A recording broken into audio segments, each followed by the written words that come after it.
ഓം ശ്രീ മഹേശ്വരിയായി നമഃ. എല്ലാ സജ്ജനങ്ങൾക്കും എൻ്റെ വിനീത നമസ്കാരം.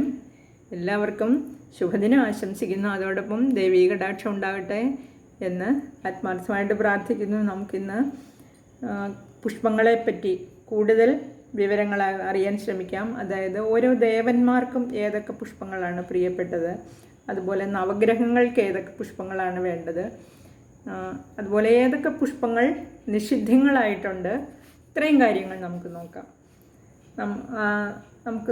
ഈ ഇവിടെ നന്ദ്യാർവട്ടം, അതുപോലെ തുളസി, ഇതെല്ലാം എല്ലാ ദേവീദേവന്മാർക്കും ഒരുപോലെ പ്രിയപ്പെട്ട പുഷ്പങ്ങളാണ്.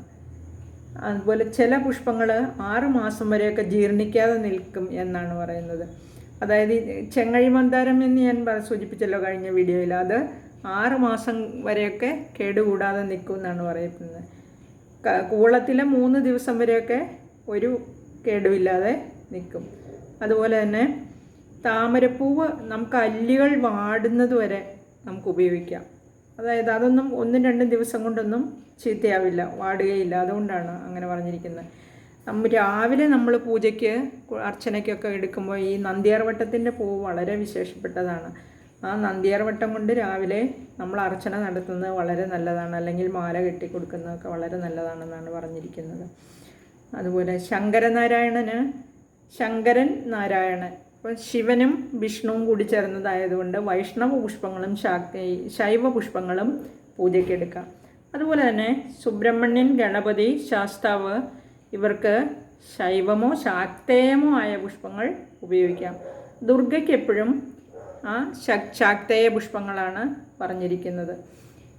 ഇനി നവഗ്രഹങ്ങളിൽ സൂര്യന് കൂവളത്തില വിശേഷമാണ്, ചന്ദ്രന് വെള്ളത്താമര വിശേഷപ്പെട്ടതാണ്. അതുപോലെ ചൊവ്വയ്ക്ക് ചുവന്ന പൂക്കൾ കൊണ്ടാണ് നമ്മൾ അർച്ചന നടത്തേണ്ടത്. ചുവന്ന പുഷ്പങ്ങൾ, ചെമ്പരത്തി പോലെയുള്ള, ചെത്തി പോലെയുള്ള. ബുധന് തുളസിയാണ് പറഞ്ഞിരിക്കുന്നത്, വ്യാഴത്തിന് ചമ്പകം, ശുക്രന് മുല്ല, ശനിക്ക് കരിങ്കൂവളം. ഇത്രയും പുഷ്പങ്ങളാണ് നവഗ്രഹങ്ങൾക്ക് പറഞ്ഞിരിക്കുന്നത്. ഇനി ഗണപതിക്കാണെങ്കിൽ നമുക്കറിയാം, ഈ കറുകയും അതുപോലെ ചെമ്പരത്തി ഗണപതിക്ക് അർച്ചന ചെയ്യുന്നത് നല്ലതാണ്. അതുപോലെ തുളസി, തെച്ചി, അലരി, മന്ദാരങ്ങൾ, നന്ദ്യാർവട്ടം, താമര, അശോകം, ചെമ്പകം, എരുക്ക്, പിച്ചകം, മുല്ല, കൈത മുതലായ പുഷ്പങ്ങൾ എല്ലാ ദേവന്മാർക്കും നമുക്ക് ഉപയോഗിക്കാവുന്നതാണ്. അതുപോലെ ശിവന് ഞാൻ ആദ്യം കഴിഞ്ഞ വീഡിയോയിൽ പറഞ്ഞു, ശിവന് കൂവളത്തിൻ്റെ ഇലം വളരെ പ്രധാനപ്പെട്ടതുമാണ്. അതുപോലെ തന്നെ നമുക്ക് വളരെയധികം ഫലസിദ്ധി നൽകുന്നതുമാണത്. അതുപോലെ ഭദ്രകാളിക്കും വീരഭദ്രനും, അത് നമുക്കറിയാം ഉഗ്രമൂർത്തികളാണ് ഈ ഭദ്രകാളിയും വീരഭദ്രനും. അവർക്ക് ചുവന്ന പുഷ്പങ്ങൾ, പ്രത്യേകിച്ചും ചെമ്പരത്തിപ്പൂവ് കൊണ്ട് അർച്ചന ചെയ്യുന്നതും മാല കെട്ടിയിടുന്നതും വളരെ വിശേഷമാണ്. ആ ഉഗ്രമൂർത്തികളായ അവർക്ക് മാത്രമാണ് ഈ ചെമ്പരത്തി അത്രയും വിശേഷപ്പെട്ടതായിട്ട് പറഞ്ഞിരിക്കുന്നത്. ഉമ്മത്തിൻപൂവിൻ്റെ കാര്യം പറഞ്ഞപ്പോൾ ഞാൻ പറഞ്ഞു ഔഷധവീര്യമുള്ളതാണെന്ന്. അതുപോലെ തന്നെ ഔഷധവീര്യമില്ലാത്ത പുഷ്പങ്ങളൊന്നും തന്നെ നമ്മുടെ കേരള സമ്പ്രദായത്തിൽ ഈ പൂജയ്ക്ക് സ്വീകാര്യമല്ല എന്നാണ് പറഞ്ഞിരിക്കുന്നത്. കേരളത്തിന് വെളിയിൽ കാണുന്ന പുഷ്പങ്ങളെല്ലാം ഉപയോഗിച്ച് കണ്ടിട്ടുണ്ട് ഞാൻ. വെളിയിലൊക്കെ നമ്മൾ മറ്റ് സ്റ്റേറ്റ്സിലൊക്കെയുള്ള ദേവാലയങ്ങളൊക്കെ സന്ദർശിക്കുമ്പോൾ ശ്രദ്ധിച്ചിട്ടുണ്ട്, അവരെന്തും മാല കെട്ടിയിടുകയും പൂജയ്ക്ക് ഉപയോഗിക്കുകയൊക്കെ ചെയ്യും മിക്കവാറും. പിന്നെ നല്ല അമ്പലങ്ങളിലൊന്നും അങ്ങനെ ചെയ്യാറില്ലെന്നുള്ളതും ശ്രദ്ധിക്കേണ്ട കാര്യമാണ്. ഇപ്പം നമുക്കറിയാം പൂജയ്ക്ക് എടുക്കാത്തതും അതുപോലെ തന്നെ പൂജയ്ക്ക് എടുക്കുന്ന പൂക്കൾ അവർക്കൊരു പോസിറ്റീവ് എനർജി നമ്മളിലേക്ക് പാസ് ചെയ്യാൻ പറ്റുമെന്നാണ് പറഞ്ഞിരിക്കുന്നത്. ആ രണ്ടും കൂടെ നമ്മൾ ചെയ്താൽ ആ പോസിറ്റീവ് എനർജി നെഗറ്റീവായിട്ട് മാറിപ്പോകുമെന്നാണ് പറയുന്നത്. ആ പൂജയ്ക്ക് എടുക്കുന്ന പുഷ്പങ്ങളെല്ലാം തന്നെ നമുക്കൊരു പോസിറ്റീവ് എനർജി പാസ് ചെയ്യുന്നവയായിരിക്കും. അതുപോലെ പൂജയ്ക്ക് എടുക്കാത്തവയും പൂജയ്ക്ക് എടുക്കുന്നവയുടെ തന്നെ മൊട്ടുകളും ഒരു നെഗറ്റീവ് എനർജിയാണ് നമ്മളിലേക്ക് പാസ് ചെയ്യുന്നത്. ഇനി അതിനെപ്പറ്റി നമുക്ക് വേറെ ഒരു വീഡിയോയിൽ പറയാം.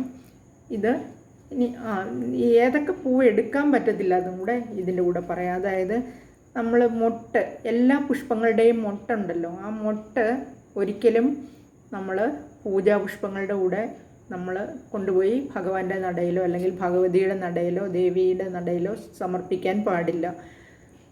ദ്വാരം വീണ, അതായത് പൂവിൻ്റെ ഇതളുകളിൽ ദ്വാരം വീണത്, അല്ലെങ്കിൽ പുഴുവരിച്ചത്, അല്ലെങ്കിൽ ചില ഇതളൊക്കെ ജീർണിച്ചിരിക്കും മഴ സമയത്തൊക്കെ നമുക്ക് കാണാം. അതായത് അതിനൊരു പെർഫെക്ഷൻ ഉണ്ടാവില്ല അല്ലേ. അതുപോലെ നിലത്ത് വീണ പൂവ് ഒരിക്കലും നമ്മൾ ഉപയോഗിക്കാൻ പാടില്ല. ഇപ്പോൾ നമുക്കറിയാം, ഒരു മുല്ലപ്പൂവിനാണെങ്കിൽ 5 പെറ്റൽസ് ഇതളുകളുണ്ടെങ്കിൽ അതിൽ ഒരെണ്ണം നഷ്ടപ്പെട്ടു പോയതാണെങ്കിൽ നമ്മളത് എടുക്കാൻ പാടില്ല. പൂർണ്ണമായിരിക്കണം ആ പൂവ്. അതുപോലെ ഒരു തവണ ഉപയോഗിച്ചത്, വാസനയില്ലാത്തത്, അതുപോലെ നമ്മളിപ്പോൾ പൂവൊക്കെ എടുക്കുമ്പോൾ ചിലപ്പോൾ അതിലൊരു മുടിയൊക്കെ കാണും. ആ മുടിയൊക്കെ ഉണ്ടെങ്കിൽ അങ്ങനെയുള്ള പുഷ്പങ്ങൾ നമ്മൾ ഉപയോഗിക്കാൻ പാടില്ല. അതുപോലെ പുഴുവുള്ളത്, അതുപോലെ ഉറുമ്പരിച്ചത്, അങ്ങനെയുള്ള പുഷ്പങ്ങളൊന്നും നമ്മൾ അമ്പലത്തിൽ കൊണ്ടുപോയി കൊടുക്കാൻ ഉപയോഗിക്കാൻ പാടില്ല എന്നുള്ളതാണ്. ഇനി നമ്മൾ മാല കെട്ടി, അല്ലെങ്കിൽ നമ്മൾ കടയിൽ നിന്നൊരു മാല വാങ്ങിച്ചു, ഇപ്പോൾ 100-150 രൂപയൊക്കെ കൊടുക്കണം മാല വാങ്ങിക്കണമെങ്കിൽ, നല്ലൊരു മാല വാങ്ങിക്കണമെങ്കിൽ. അപ്പോൾ അങ്ങനെ വാങ്ങിച്ച് ഞാൻ കഴിഞ്ഞ ദിവസം കണ്ടു, ഇങ്ങനെ പൈസ കൊടുത്ത് വാങ്ങിക്കുമ്പോൾ ഇലയെ വെച്ച് ഇങ്ങനെ കൊടുക്കുമ്പോൾ അബദ്ധത്തിൽ വാങ്ങിച്ച ആളുടെ കയ്യിൽ നിന്ന് അത് താഴേക്ക് പോയി. താഴെ വീണ് അതെടുത്ത് തിരിച്ച് ഇലയിൽ വെച്ച് കൊണ്ടുപോയി അവിടെ അമ്പലത്തിൽ കൊടുക്കുകയും ചെയ്യും. പക്ഷേ അങ്ങനെ ചെയ്യാൻ പാടില്ല. ഒരിക്കലും താഴെ വീണ മാലയോ പൂവോ നമ്മൾ ഭഗവാന് സമർപ്പിക്കാൻ പാടില്ല. അത് ദോഷമാണ്. നമ്മൾ ഒരിക്കലും അങ്ങനെ ചെയ്യരുത്. ഇനി അടുത്തത്, എങ്ങനെയാണ് ഇത് സമർപ്പിക്കേണ്ടത് പൂക്കൾ? നമുക്കറിയാം, നമ്മൾ പ്ലാസ്റ്റിക് കവറിലൊക്കെ കൊണ്ടുവന്ന് എല്ലാവരും നടയിൽ കൊണ്ടുവന്ന് വെക്കുന്നതാണ്. ചിലർ വളരെ ശുദ്ധമായിട്ട്, വളരെ ഭയഭക്തി ബഹുമാനത്തോടു കൂടി തന്നെ പാത്രത്തിലോ അല്ലെങ്കിൽ തട്ടത്തിലോ അല്ലെങ്കിൽ ഒരു ഇലക്കീറിലെങ്കിലും വെച്ച് വേണം നമ്മൾ കൊണ്ടുപോയി ഭഗവാന്റെ നടയിൽ സമർപ്പിക്കാനായിട്ട്. ഇനി ഇത്രയും കൊണ്ട് ഈ വീഡിയോ നമുക്ക് നിർത്താം. നന്ദി, നമസ്കാരം. അടുത്ത വിശേഷങ്ങൾ അടുത്ത വീഡിയോയിലൂടെ പറയാം.